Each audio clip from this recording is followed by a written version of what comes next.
আজ গেছিলাম এক্সামের পর বিরিয়ানি খেতে।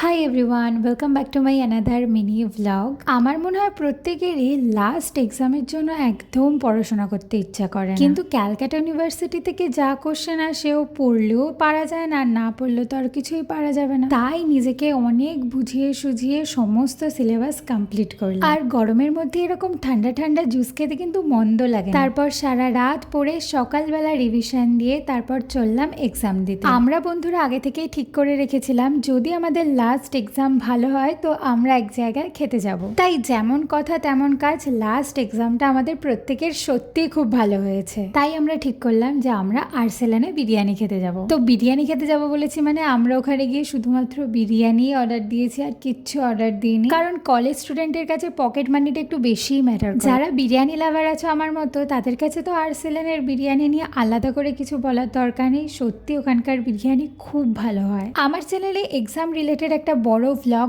অলরেডি আপলোড করা আছে, তোমরা যদি চাও তাহলে গিয়ে দেখে আসতে পারো। তারপর আমরা যে যার মতো চলে এলাম মেট্রো করে বাড়িতে। যদি তোমাদের এই ভিডিওটা ভালো লাগে তাহলে প্লিজ একটা লাইক দিও আর আমার চ্যানেলটাকে সাবস্ক্রাইব করো। দেখা হচ্ছে পরের মিনি ভ্লগে। বাই।